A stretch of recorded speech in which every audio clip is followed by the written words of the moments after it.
I'm Nick DiPaolo with Soul Collector Magazine, and welcome to Inside the Designer Studio, our original series where we talk to some of the best footwear designers in the industry.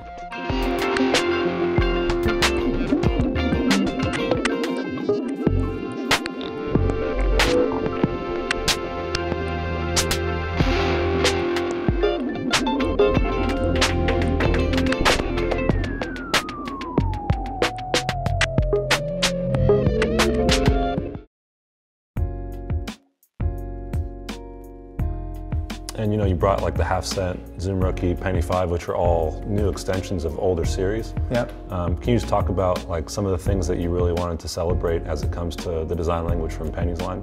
I think Nike Sportswear basketball really complements the performance team, Nike Performance basketball. We start where they stop. And their goal is to focus on delivering innovation for today's athletes, so LeBron, KD, and Kobe. In NSW, I think we're trying to innovate in a different way. We're kind of innovating more for life and lifestyle. And if you're going to wear an Air Force One all day, you kind of want to be comfortable. So we're looking at kind of building innovations kind of in the inside. Looking at some modern constructions, kind of taking new materials and making the shoes a little bit lighter. But when it comes to like working on Penny, I think that we want to obviously have a balance, and we want to kind of look at the past signature shoes that he's had and make sure that we're kind of telling a timeline and a story. Whether it's a prequel like the Half Cent, which was kind of some shoes that were inspired by his first shoe and his second shoe, or it's the Rookie, which was a true prequel, which was before, inspired by some of his pre-signature models. And now the Penny 5, which is kind of finishing off a great legacy. And looking at how the Penny 1 had a molded wing, to the Penny 2 and to the Penny 3, they all kind of had a similar design aesthetic, and kind of taking some of those key cues and bringing them into the Penny 5. With the Penny 5, we wanted to kind of look at some new modern materials.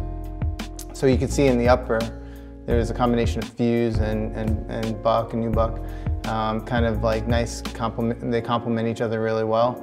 And then there's something familiar about it. There's some clear Penny design language that kind of comes out, whether it's a tongue material with the pinstripes and details like that.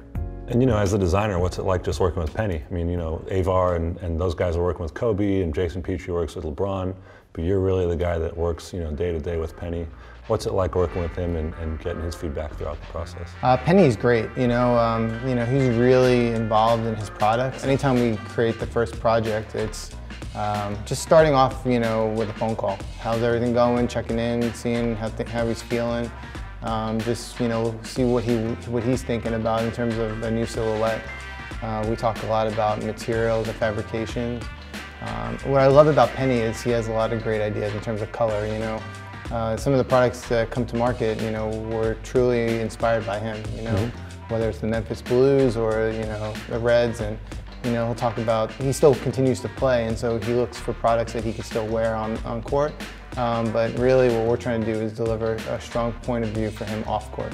A shoe that you really kind of put yourself on the map with was the Half Cent, and that was kind of the start of the Penny series that you were working on. Can you just talk about some of the key factors from older shoes that went into the Half Cent?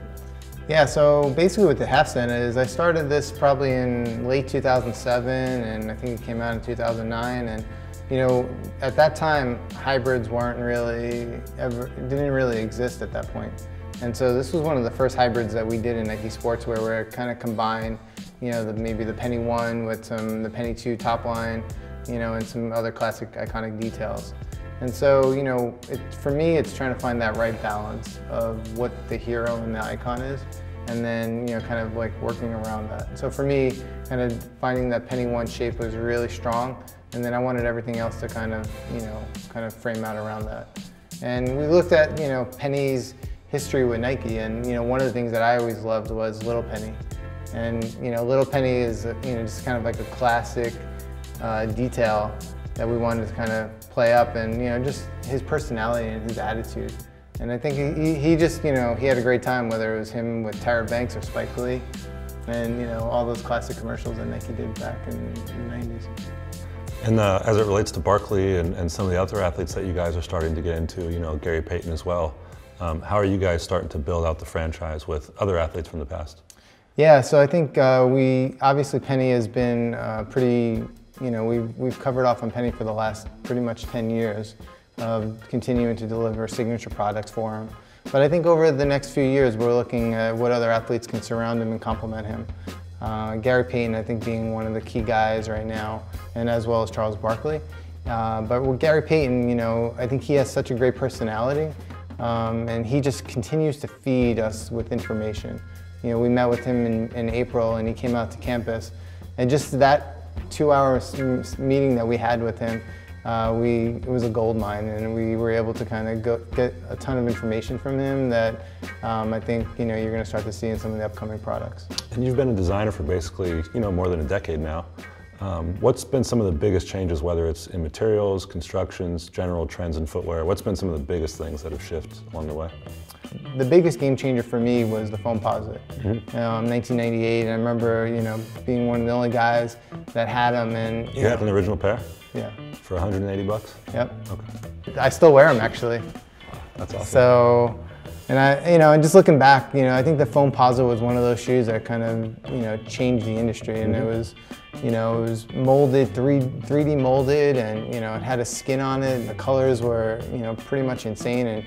And I think the one cool thing was, seeing guys like Mike Bibby and those, wearing it, during March Madness and in college. It was one of those shoes that translated from the court and right to the streets. And I think, when you see those kind of projects and you see that happen, that there's something special there. Something else that you guys are really becoming known for too in the Sportswear group is just all the graphics and themes and really, a lot deeper level of storytelling now. Yeah. Are there any ones in particular, just more recently, that you think really stuck out and that you guys really hit it on? Yeah, so I think, we started experimenting with some graphics early on, and one of the ones that, obviously came out pretty well was the Galaxy Foamposite. It was a nice blend of performance and NSW kind of coming together with a unified point of view. And we kind of look at the location of where the game was and kind of thinking about how we could bring something new to it. And I think over time we kind of started exploring some other kind of fabrications and treatments. And I'm pretty excited about the Safari Foamposite. I think it takes a classic pattern and detail that was actually designed by Mark Parker, and kind of done in a new way. So. You talked about how constructions and materials have changed over the years too, but how have computers changed the way you design? Is there a different level of working with the factory, or how's that all changed? Yeah, so when I first got into the industry, we really didn't use computers, and it was pretty much everything was done by hand. And so it was basically a light box, and I'd sketch and kind of develop an idea, probably over through 100 sketches on top of, one layer on top of another. And then, building a tech pack was a 20-page fax, and then kind of sending that off and waiting at the fax machine and seeing that go through. But I mean, talking about that now, even it was only 15, 20 years ago. And what's the current process like then? I mean, today I think the technology has grown so much. It's amazing. Basically we went from sketching and faxing to now kind of working everything in 3D. So being able to take an idea for a shoe, and by the end of the day have kind of a shoe built in 3D, you're able to go zoom in and kind of look at it from any different angle.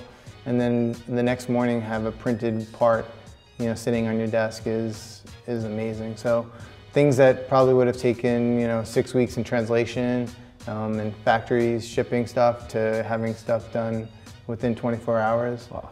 I think is really revolutionized, the way we kind of develop and design. You talked about being really inspired by cars and sports early on in your career, and now when you go and design a new shoe, what are some things you look to for research? Yeah, I mean, for me, just getting back home, being from Brooklyn, New York, I feel like the streets talk to me. I feel like there's just an energy and electricity that New York has, and for me, it's a great point of inspiration when just being able to talk to consumers and see what people wear. I'm constantly inspired by how kids are changing up their looks these days, and I think it's much different than when I was at that age. So I feel like, the looks are much more developed and tailored and curated than they have been in the past. And just outside of footwear too, what are some things that you'd like to design or have a hand on outside of footwear? I love to look at technology, whether it's a new product that's coming into the market. Definitely into transportation, cars, you know, anything that can move pretty much. The thing that I really like kind of been looking at now is just like more artwork and kind of pieces that people have been making, and I think there's a great art community within Portland, and it's, you know, really inspiring to just go through like the weekly exhibits and find that really inspiring. Thanks for coming on the show, and until next time, thanks for joining inside the designer studio. Yeah, thanks. Thanks for having me.